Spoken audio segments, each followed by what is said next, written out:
Hello everyone, मेरा नाम सौरभ विश्वकर्मा है और मुझे एसएससी सीजीएल 2022 से इंस्पेक्टर एग्जामिनर की पोस्ट मिली है कस्टम ऑफिसर की। एसएससी सीजीएल 2022 मेरा सेकंड अटेम्प्ट था सीजीएल में और मैंने पहला सीरियस अटेम्प्ट एसएससी सीजीएल 2021 का दिया था। इससे पहले मैं भी और भी एग्ज़ाम दिए थे लेकिन मैं क्वालिफाई नहीं कर पाया था और 2020 सीपीओ से मैं बीएसएफ इंस्पेक्टर सिलेक्टेड हूँ। हालांकि मैंने एक्सटेंशन पे लेकर के मैंने अपनी सीजीएल 2022 की प्रिपरेशन स्टार्ट करी थी। तो कल मैंने ग्रुप में एक पोस्ट डाला था जिसमें बहुत से बच्चे, बहुत से एस्पिरेंट्स जो हैं वो बहुत ही ज़्यादा कंफ्यूज्ड हैं। मैंने अपना स्कोर कार्ड डाला था तो उसके कमेंट सेक्शन में मुझे ऐसा फील हुआ कि बहुत सारे बच्चे ऐसे हैं जो तैयारी तो करना चाहते हैं बहुत अच्छे तरीके से, लेकिन उन्हें एक प्रॉपर डायरेक्शन नहीं मिल पा रहा। हालांकि यूट्यूब में हज़ारों वीडियोज़ हैं, मेरे से बहुत अच्छे अच्छे रैंकर्स हैं, मेरे से बहुत अच्छे अच्छे स्टूडेंट्स हैं जो गाइड कर रहे हैं सबको अच्छी तरीके से, लेकिन हम कुछ ऐसा बताना चाहते हैं जो एक एवरेज बच्चा फेस करता है अपने डे टू डे प्रिपरेशन में और एग्ज़ाम के दिन। ठीक है, तो हम प्रिपरेशन जो भी करते हैं, अगर हम एग्ज़ाम में परफॉर्म नहीं कर पाते हैं तो दूसरे की नज़र में हमारा प्रिपरेशन कुछ भी नहीं होता। ये रियलिटी है। तो थोड़े से रियलिटी के बारे में हम बात करना चाहते हैं आप लोगों से। ठीक है, तो मैंने कल एक पोस्ट डाला था जिसमें मैंने 20-25 बहुत सारे पॉइंट्स जो है वो मैंने नोट करके डाले थे कि क्या क्या आप फेस करते हैं। तो लगभग जितने भी बच्चे हैं उस ग्रुप में सबके उन क्वेरीज जो है वो उसमें इंक्लूडेड थी। तो मैं एक एक करके उन क्वेरीज को उठाऊंगा और सब चीज़ जो है वो डिटेल में आपसे बताऊंगा। ठीक है, और वीडियो थोड़ा सा बड़ा हो सकता है लेकिन अगर आप इस वीडियो को पूरा देखेंगे तो आपको ज़रूर आपकी प्रिपरेशन का एक प्रॉपर डायरेक्शन मिल जाएगा। ठीक है, मैं वो सारी बातें नहीं करूँगा जो यूट्यूब पे बहुत सारे लोग करते हैं। हालांकि आपको बहुत सारे कुछ पता होगा, लेकिन जो मैंने अपने गलतियों से सीखा है, 2021 में जो मैंने गलती की और 2022 में मैंने जो सुधार करा, उस चीज़ के बारे में लेकर के हम आपसे बात करना चाहते हैं।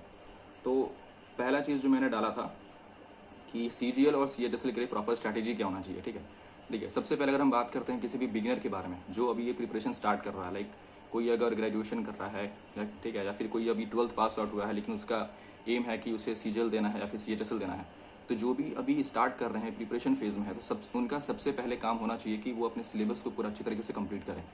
ठीक है, बिना सिलेबस किए आप फील्ड में नहीं उतरो। ठीक है, वो कहते हैं ना कि बिना हथियार के आप मैदान में नहीं जा सकते। तो ये सिलेबस कंप्लीट करना आपका हथियार है। जब तक आपका सिलेबस अच्छे से कंप्लीट नहीं होगा तब तक आप किसी भी एग्ज़ाम को, चाहे वो एसएससी हो या फिर कोई भी एग्ज़ाम हो, आप उसको अच्छे से क्रैक नहीं कर पाओगे।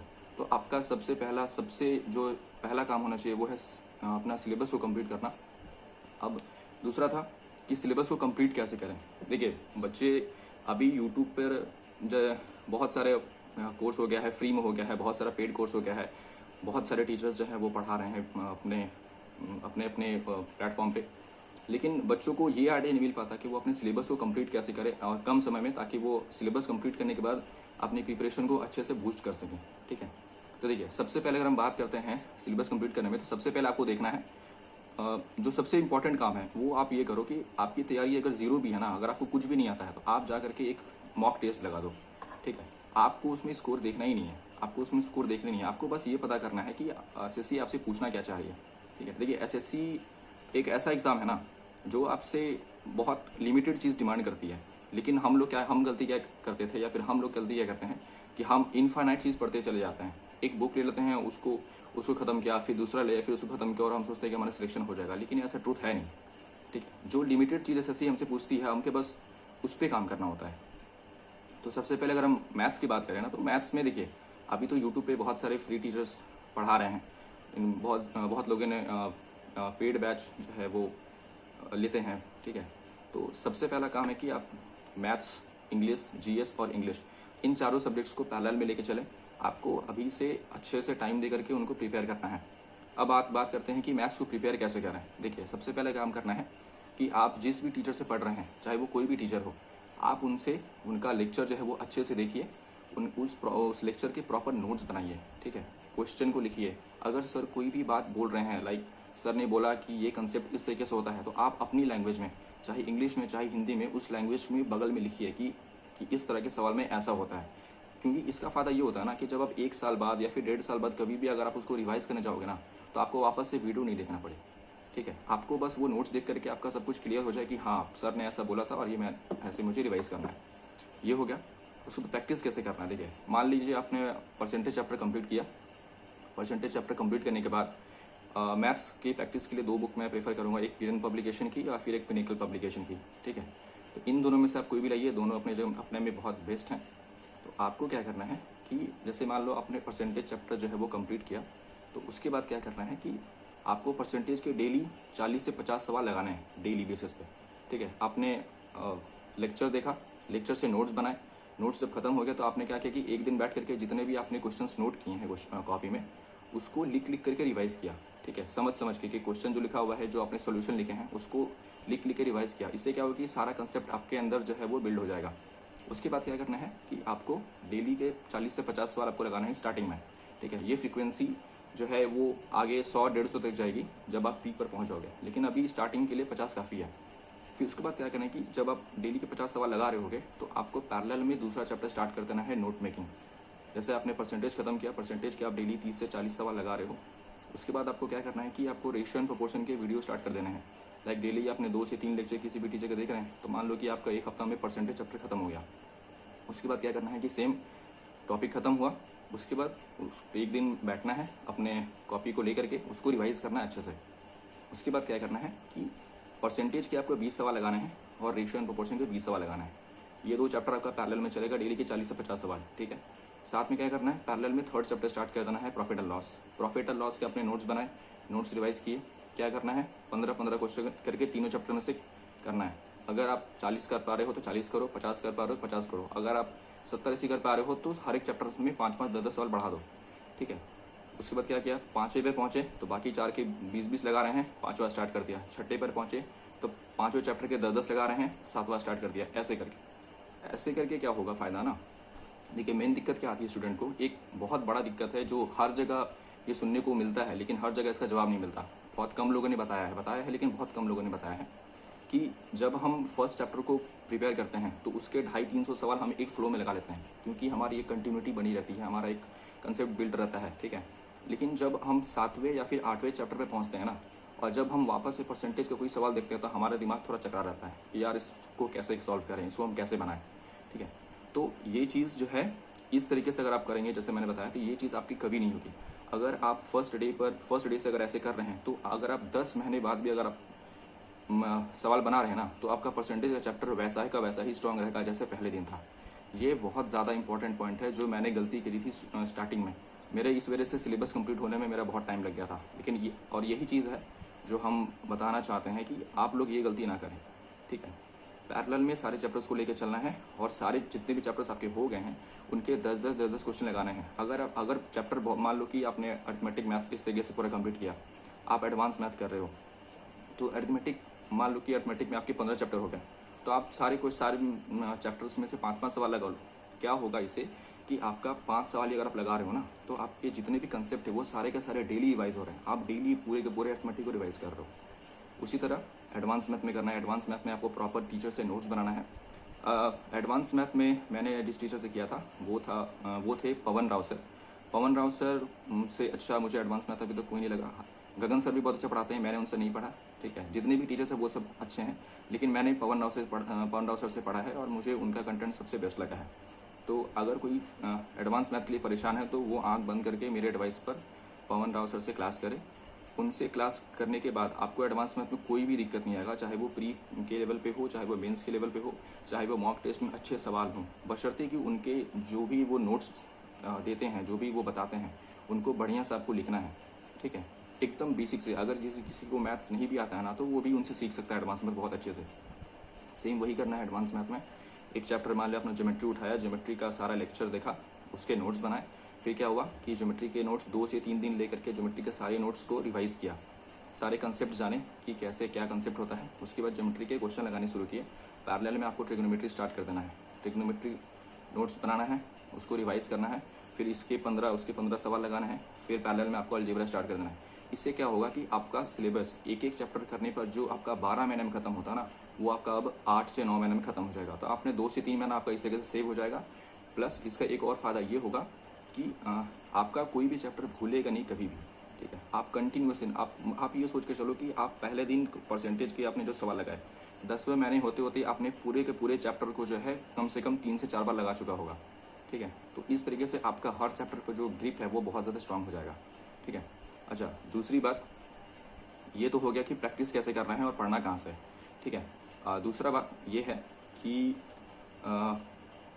जो भी हम लोग प्रैक्टिस करते हैं, जो भी हम लोग नोट्स प्रिपेयर करते हैं, तो उसमें कुछ फार्मूलाज होते हैं, ठीक है। जैसे कि अरिथमेटिक में प्रॉफिट एंड लॉस में सक्सेसिव का फॉर्मूला होता है, कंपाउंड इंटरेस्ट में सक्सेसिव का फॉर्मूला होता है, सीरीज एंड सम में arithmetic progression, geometric progression, number and series के सम्स होते हैं, इनके फॉर्मूलाज होते हैं, कुछ की पॉइंट्स होते हैं, कुछ हिंट्स होते हैं, अलजेब्रा के फॉर्मूलाज होते हैं, ज्योमेट्री के कुछ फार्मूलाज होते हैं, ज्योमेट्री के कंसेप्ट होते हैं।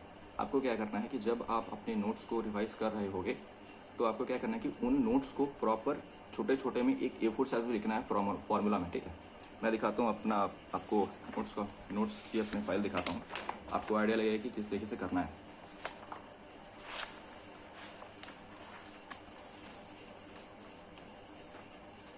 देखिए, जैसे मैंने ज्योमेट्री के नोट्स बनाए थे पवन राव सर से, तो ये मैंने नोट किया था मेंसुरेशन का, ठीक है। ये मेंसुरेशन का है, ये 2 डायमेंशन का है। तो इसमें देखिए मैंने जितना भी सर ने कंसेप्ट लिखा था ना, उसको मैंने छोटा छोटा करके पूरे A4 साइज पेपर में लिख लिया था, ठीक है। सारे A4 साइज पेपर में लिख लिया था। ये मेंसुरेशन का हो गया। अब जैसे आप देखेंगे कि ये अलजेब्रा का हो गया, तो अलजेब्रा के जितने भी फार्मूलाज हैं पूरे कॉपी में, उसको मैंने पूरे कॉपी में अच्छे से लिख लिया था, ठीक है। ये हो गया, ये जितने भी फार्मूलाज हैं, ठीक है। इन फार्मूलाज को लिखने का फ़ायदा क्या होता है कि जब भी एग्ज़ाम टाइम में जब आप रिवीजन करने जाते हो तो आपको पूरा का पूरा कॉपी नहीं खोलना पड़ेगा, क्योंकि जब आप कॉपी खोलोगे, जब इतनी मोटी आपकी मेंसुरेशन की जब नोट्स रहेंगे ना, तो आप देख के पागल हो जाओगे यार इतना ज़्यादा हम रिवाइज कैसे करें। लेकिन उसमें रिवीजन की चीज़ें सारी नहीं होती, ठीक है। उसमें बस जो कंसेप्ट होते हैं, जो फॉर्मूला होते हैं, बस वो होती है आपकी रिवीजन की चीज़, और वो चीज़ आपको इसमें लिखनी है, ठीक है। तो और इसको रिवाइज कैसे करना है, जब आप कुछ नंबर ऑफ चैप्टर्स तक पहुँच जाओगे मैथ्स में। जैसे मान लो कि आपने 10 चैप्टर के पहुँच गया, 10 चैप्टर के आपने नोट्स बना लिए हैं इस तरह छोटे छोटे करके 1-2 पेज में। आपको क्या करना है कि वीकली शेड्यूल बांध देना है, ठीक है। कि लाइक डेली की मंडे को मैं मेंसुरेशन का जो फॉर्मूला है उसको एक बार रीड करूँगा, ट्यूसडे को मैं अलजेब्रा रीड करूँगा, थर्सडे को मैं ट्रिग्नोमेट्री रीड करूँगा, फ्राइडे को मैं परसेंटेज के जो फॉर्मूलाज हैं उसको रिवाइज़ करूँगा। इस तरह करके डेली बेसिस पर आपको बांध देना है। इससे क्या होगा कि हर दिन आप उस फॉर्मूले को गो थ्रू कर रहे होगे, ठीक है। आपको रट्टा नहीं मारना है, बहुत सारा टाइम नहीं देना है, बस उसको एक बार रीड करना है डेली बेसिस पर। इससे क्या होगा ना कि जब भी आप मॉक लगाओगे, ठीक है, जब भी आप मॉक लगाओगे तो कभी भी ऐसा नहीं होगा कि आपके सामने कोई सवाल आया, आपको वो आता था लेकिन फॉर्मूला ना पता होने की वजह से आपको वो छूट गया। ये इशू कभी भी नहीं होगा, ठीक है। जैसे मेरा मेंस 6 मार्च को था, तो हमारे मेंस में एक पिरामिड पर क्वेश्चन आया था, ठीक है। तो अब वो पिरामिड में क्या है ना कि पिरामिड में का एक बेसिक फॉर्मूला होता है, वो जितने भी फॉर्मूला होते हैं उसमें एक बेसिक फॉर्मूला होता है। अगर वो फॉर्मूला ही आपको नहीं पता होगा तो आपको वो आता है वो क्वेश्चन भी आप नहीं कर पाओगे। तो इसलिए बहुत ज़्यादा इंपॉर्टेंट है कि मैथ्स को जिस तरह मैंने बताया उससे करना है, और जो फॉर्मूला के नोट्स हैं उसको भी प्रिपेयर करना है, ठीक है। तो ये हो गया पूरा का पूरा मैथ्स का बात।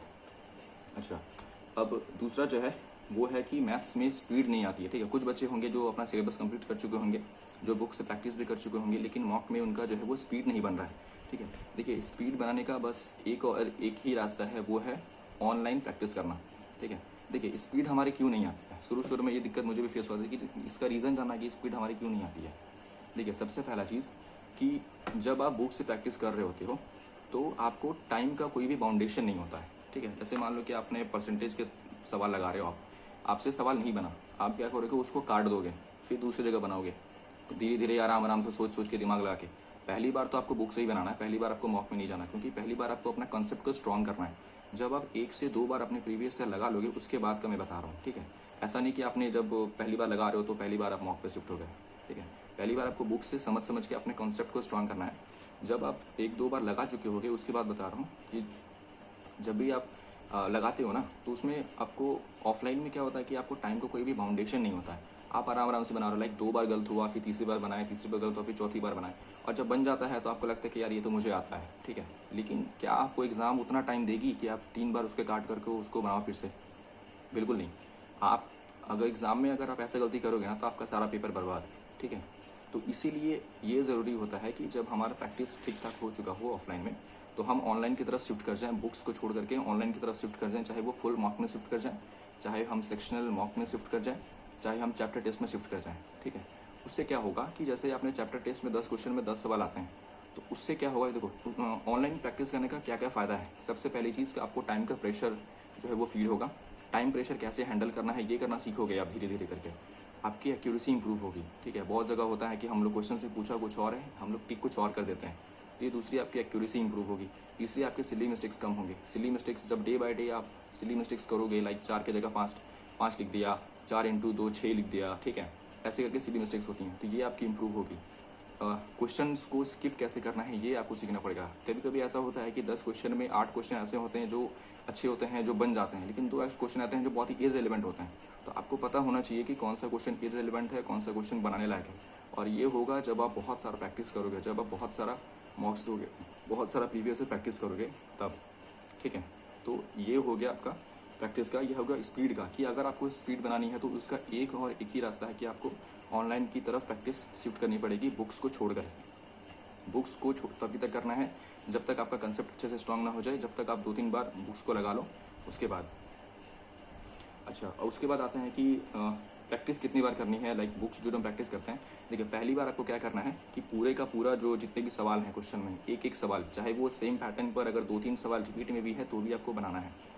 उसके बाद क्या करना है कि आपको पहली बार जब आप क्वेश्चन बना रहे होगे तो कुछ क्वेश्चंस ऐसे होंगे जो आपको दिक्कत कर रहे होंगे या फिर आपसे नहीं बन रहे होंगे, तो उन क्वेश्चंस को आपको सर्कल करना है या फिर मार्क करना है, ठीक है। चाहे वो किसी भी पेन से करो, चाहे रेड पेन से करो, किसी भी पेन से हाईलाइट करना है उसको। और जब सेकेंड बार या फिर थर्ड बार जब भी आप उसको लगाओगे तो आपको बस उन्हीं क्वेश्चंस को लगाना है। इससे क्या होगा कि आपका जो ईजी क्वेश्चंस हैं जो आपने पहली बार में बना लिए थे वो तो आपके बन जाएंगे कभी भी, जो आपके पहले बार बन गए वो कभी भी बन जाएंगे। लेकिन उसके बाद के जो क्वेश्चंस हैं जो आपको दिक्कत किए थे उसको आपको बार बार रिवाइज करना है। लाइक मान लो अगर 300 सवाल हैं तो ऐसे मैक्सिमम होंगे तो 80 से 90 सवाल ऐसे होंगे जो आपको दिक्कत करेंगे, बाकी सवाल आपसे बन जाएंगे अगर आपने कंसेप्ट अच्छे से पढ़ रखा है तो।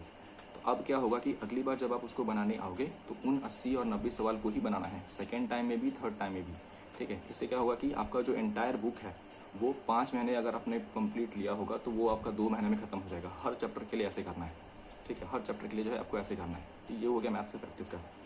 दूसरा हो गया इंग्लिश के बारे में। देखिए, इंग्लिश के बारे में मुझे सबसे ज़्यादा डाउट्स आए हैं। अभी एसएससी जब से टीसीएस पैटर्न पे आई है तो इंग्लिश जो है थोड़ा सा उनका कॉम्प्रिहेंशन लेवल में जो है उनका थोड़ा सा लेवल अप कर दिया है। जैसे इस बार सीजल मेंस में ही PQRS जो आए थे बहुत ही ज़्यादा कन्फ्यूजिंग थे, जो पैसेज था वो बहुत ही ज़्यादा कन्फ्यूजिंग था। लाइक 2-2 ऑप्शंस उसमें ऐसे लग रहे थे कि ये दोनों हो सकते हैं, ठीक है।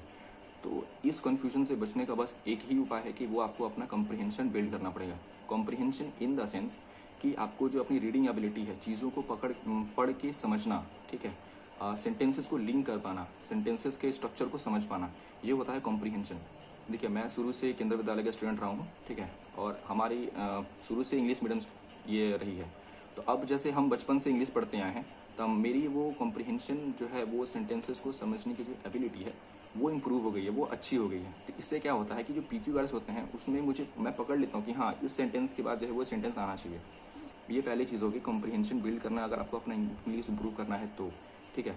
बहुत से लड़के इससे पहले, मतलब मेरे रिजल्ट आने के पहले बहुत से मेरे दोस्त जो हैं, मेरे से जूनियर जो हैं, वो उनका स्कोर प्री में लाइक इंग्लिश में 20-25 ऐसे करके आता था, ठीक है। वो 3-4 महीने की पहले की बात बता रहा हूँ मैं।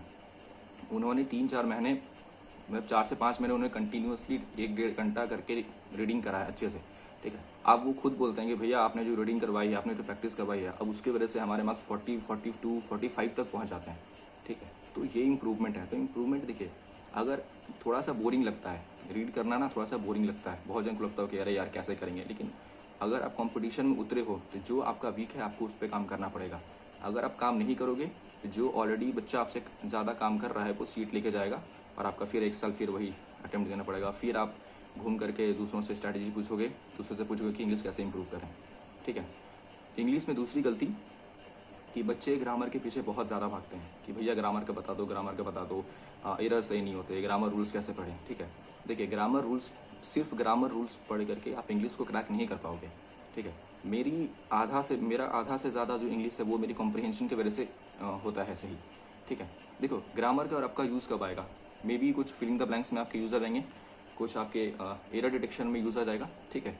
लेकिन बाकी जो PQRS है, जो पैसेज है, जो क्लोज टेस्ट है, ठीक है, कुछ सेंटेंस इंप्रूवमेंट है, ठीक है, तो ये सारी चीज़ आप कहाँ से करोगे। और इनका वेटेज एग्जाम में 70 to 80% होता है, ठीक है। पैसेज 3-3 आते हैं, 5 से 6 PQRS आते हैं अब एग्ज़ाम में, मेंस में, ठीक है, और वो भी अच्छे लेवल के आते हैं, ठीक है।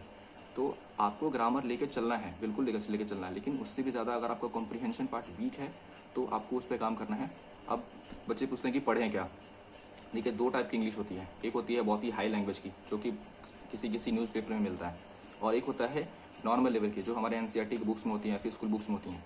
आपको बहुत ज़्यादा हाई लेवल नहीं जाना है, आपको बस जो बेसिक इंग्लिश जो पूछती है एसएससी, उस पर स्टिक रहना है। आपको क्या करना है कि जो एनसीईआरटी की जो बुक्स होती हैं, अगर आपका कोई जूनियर है या फिर आपका कोई भी आस पड़ोस में है जिसकी एनसीईआरटी की बुक्स है इंग्लिश की, आप उससे कोई भी सब्जेक्ट की इंग्लिश की बुक लेकर के आओ, चाहे वो इंग्लिश का हो, चाहे वो हिस्ट्री की हो, चाहे वो ज्योग्राफी की हो, चाहे वो पॉलिटी की हो, किसी भी चीज़ को आपको जो भी इंटरेस्ट हो, ठीक है, या तो बुक लेकर के आओ, या फिर अगर आप ऑनलाइन में पढ़ सकते हो तो आप ऑनलाइन पढ़ो, ठीक है। उसके लिए आपको क्या करना है कि डेली 1 घंटा रीडिंग करना है। रीडिंग आपको ये नहीं सोच के नहीं करना है कि मैं 10 दिन रीड करूँगा, 20 दिन रीड करूँगा और मेरे मार्क्स अचानक से बहुत ही ज़्यादा बढ़ जाएंगे, ऐसा नहीं होता, ठीक है।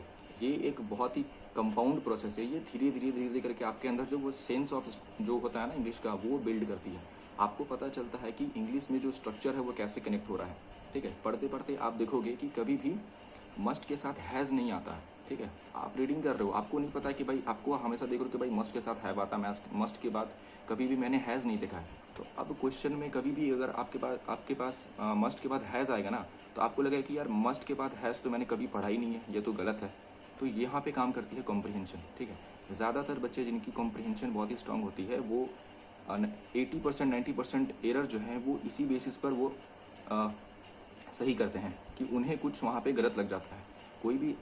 कोई भी बच्चा जो इंग्लिश मीडियम का है ना, अगर आप उसे इंग्लिश का कोई भी एरर दोगे ना, तो वो सेंटेंस, उसे रूल नहीं पता है, आप उसे रूल मत पढ़वाओ, लेकिन आप उसे सेंटेंस दोगे ना, तो वो सेंटेंस पढ़ के बता दे कि यार यहाँ पे कुछ गलत लग रहा है, यहाँ पे कुछ अच्छा नहीं लग रहा है यहाँ पे, और वो उसी पार्ट को टिक करेगा, ठीक है, और वो उसका सही हो जाएगा, हालांकि उसे रूल नहीं पता है।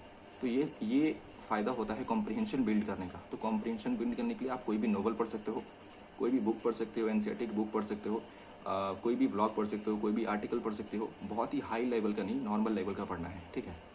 उसके बाद ये हो गया इंग्लिश का। उसके बाद क्या करना है कि किसी भी टीचर से या तो आप कोर्स ले लो, या फिर यूट्यूब पर अमन वशिष्ठ सर की जो प्लेलिस्ट है इंग्लिश की, आप वो कर सकते हो। अमन वशिष्ठ सर मुझे बहुत अच्छे लगते हैं, उनका पढ़ाने का तरीका बहुत अच्छा है, और वो इंग्लिश के अलावा एसएससी के फील्ड में, मतलब जो नॉर्मल जो जनरल एडवाइस होती है वो भी बहुत अच्छा देते हैं, एकदम जेन्युइन एडवाइस देते हैं, ठीक है। तो आप अमन वशिष्ठ सर का वहाँ से लेक्चर करो, वहाँ से ग्रामर के नोट्स बनाओ, ठीक है। ग्रामर के नोट्स बनाना है और फिर उसको पढ़ना है ना। अब दूसरा चीज़ ये आता है कि जो रूल्स हमने पढ़े हैं वो याद नहीं होते, तो याद किए बिना एरर कैसे सही होंगे। देखिए, दूसरा चीज़ ये है कि जब भी आप ग्रामर के रूल्स, मेरे से मान लो कि अपना सारा का सारा इंग्लिश का जो भी नोट्स है आपने बना लिया है, सारे चैप्टर्स अपने पढ़ लिए हैं, रूल्स को आपको क्या करना है, एक बार और 2 बार पढ़ना है। जैसे मान लो आपने एक बार याद किया, उसको याद करने की कोशिश की, हालांकि पहली बार में तो याद हो जाएगा, ठीक है। उसके बाद आपको क्या करना है कि एक से 2 बार आपको पढ़ना है। आपको पढ़ना इसलिए है कि आपके दिमाग में वो रूल जो है वो जाना चाहिए, वो आपके दिमाग में फिट होना चाहिए, कि अगर मैं आपको बोलूँ कि क्या तुमने ये रूल पढ़ा है, तो आपको याद हो कि हाँ मैंने ये पढ़ रखा है बुक में। अब उसके बाद एरर का प्रैक्टिस कैसे करना है, देखिए, सबसे पहले क्या करना है कि जब आप किसी भी चैप्टर, जैसे मान लो अपनी नाउन पढ़ा, नाउन के रूल्स आपने पढ़ लिए वापिस से, उसके बाद क्या करना है कि नीतू नाम की बुक से आपको क्या करना है, वो नाउन के क्वेश्चंस को प्रैक्टिस करना है, इंडिविजुअल नाउन के क्वेश्चंस को। नाउन किया, उसके बाद फिर प्रोनाउन पे गए, प्रोनाउन के रूल्स पढ़ा, उसके बाद प्रोनाउन के क्वेश्चंस सही किए, ठीक है। 50 क्वेश्चन है, 50 क्वेश्चन में से मान के चले आपके 25 सही हुए, 25 गलत हो गए। तो 25 जो सही हुए आपको पता है कैसे सही हुए, 25 जो गलत हुए हैं उनका एक्सप्लेनेशन देखना है वापस से।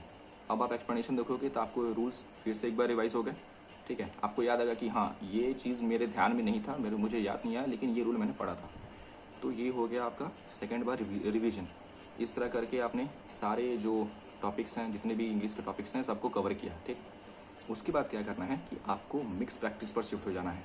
आपको इंडिविजुअल चैप्टर वाइज प्रैक्टिस नहीं करना है, आपको मिक्स चैप्टर पर शिफ्ट हो जाना है। और मिक्स चैप्टर के लिए मुझे सबसे बेस्ट बुक लगती है, वो है मिरर ऑफ कॉमन एरर, ठीक है। मैंने उस किताब को पूरा लगाया है, उसमें 400-500 सेट है, हर सेट में वही 10-15 क्वेश्चन करके होता है। तो मैंने उस बुक को पूरा लगाया है अपनी प्रिपरेशन के इनिशियल फेज़ में। तो उससे क्या होगा, देखो, जब आप सेट लगाओगे मिरर ऑफ कॉमन एरर से, तो उससे क्या होगा, जैसे मान लो 10 क्वेश्चन है, तो 10 क्वेश्चन में से मान लो आपके 5 सही हुए, 5 गलत हो गए। अब उसमें क्या होगा कि जब आप उसके एक्सप्लेनेशन देखोगे ना, मिरर ऑफ कॉमन एरर की एक खास बात है कि उसका एक्सप्लेनेशन बहुत ही अच्छा होता है। तो जब आप एक्सप्लेनेशन देखोगे तो आपने जो रूल्स पढ़ रखा है वो रूल्स आपको याद आएंगे कि मैंने ये रूल पढ़ रखा था, लेकिन मैं उसको इम्प्लीमेंट नहीं कर पाया, क्योंकि वहाँ पे क्वेश्चंस मिक्स होते हैं। लाइक पहला क्वेश्चन नाउन का है, तो दूसरा क्वेश्चन आपका एडवर्ब का होगा, तीसरा क्वेश्चन एडजेक्टिव का होगा, चौथा क्वेश्चन प्रोनाउन का होगा, ठीक है। तो ये होता है मिक्स प्रैक्टिस का फ़ायदा। लेकिन जब आप इंडिविजुअल चैप्टर वाइज प्रैक्टिस करते हो ना, तो जैसे मान लो आप नाउन का क्वेश्चन प्रैक्टिस कर रहे हो, तो आपके माइंड में कहीं ना कहीं चल रहा है कि यार मुझे नाउन में ही एरर खोजना है। अगर सेंटेंस में कहीं और भी एरर होगा ना, तो आप उसको बहुत ही ईजिली नज़रअंदाज कर दोगे। ठीक है, तो चैप्टर वाइज प्रैक्टिस करना है, बस अपने रूल्स को एक बार रिवाइज करने के लिए 102 बार प्रैक्टिस करना है रिवाइज करने के लिए। उसके बाद आपको हमेशा आपको मिक्स प्रैक्टिस करना है। ठीक है, अब दूसरा बात कि रूल्स याद नहीं होते। देखो, रूल्स ऐसा कभी भी नहीं हो सकता कि आप सारे के सारे रूल्स को याद कर लो और फिर याद करने के बाद आप उसको इम्प्लीमेंट करके सारे के सारे एरर आप बना लो। ठीक है, होता होगा कैसे? देखिए, आपको रूल्स बस पढ़ लेना है कि आपके दिमाग में रहे। उसके बाद क्या करना है कि आपको बस प्रैक्टिस करते जाना है। देखिए, शुरू के 40 से 50 सेट आपको दिक्कत होगा, किसी किसी के लिए 20 से 30 सेट तक ही हो जाता है, उसके बाद उनका इंप्रूवमेंट चालू रहता है। लेकिन हम एवरेज बच्चे के लिए बता रहे हैं कि 40 से 50 सेट जब आप लगाओगे ना, तो एक ही रूल जो है वो आप 10 से 12 सेट में देख चुके होगे। ठीक है, जैसे मान लो कि अगर 100 सेट हैं, 100 रूल्स हैं, सारे चैप्टर्स मिला करके 100-200 रूल्स हैं, तो वो रूल्स आप 40 से 50 सेट में आते हुए कई बार देख चुके होगे। तो ये बार बार जब आप उस चीज़ को देखोगे ना, तो वो ऑटोमेटिकली आपके दिमाग में बैठ जाएगा। ठीक है, जब आप बार बार देखोगे कि कोई भी सब्जेक्ट अगर सिंगुलर है, तो उसके बाद हमेशा आपका गलत हो रहा था कि भाई ये सिंगुलर सब्जेक्ट के बाद सिंगुलर वर्ब आता है, प्लूरल सब्जेक्ट के बाद प्लूरल वर्ब आता है। तो ये चीज़ अब जब आप देखोगे बार बार ना, तो वो आपके दिमाग में ऑटोमेटिक बैठ जाएगा। ठीक है, तो याद करके प्रैक्टिस नहीं करना है, प्रैक्टिस करके याद करना है। ठीक है, ये सबसे ज़्यादा इफेक्टिव तरीका है अपने एरर को सॉल्व करने का। ठीक है, मैंने ये गलती करी थी। सुबह मैंने जो नोट्स बनाए थे अपने, उसको मैंने 10 से 12 बार पूरे अच्छे से रंग रंग के पढ़ा, उसके बाद भी मेरे सवाल सही नहीं होते थे। लेकिन जब से मैंने मिरर ऑफ कॉमन एरर लगाना शुरू किया, तो मेरे 20, 25, 30 सेट के बाद मेरे ऑटोमेटिक मुझे लगने लगा कि यार सारे रूल्स मेरे अब याद हो रहे हैं, सारे रूल्स मेरे दिमाग में बैठ रहे हैं। अब फिर मेरे एरर कम होने लग गए। लाइक 10 में से फिर अब 8 सही होने लग गए, फिर 9 सही होने लग गए, फिर सारे के सारे क्वेश्चन जो है मेरे सही होने लग गए। तो इस तरीके से आपको करना है।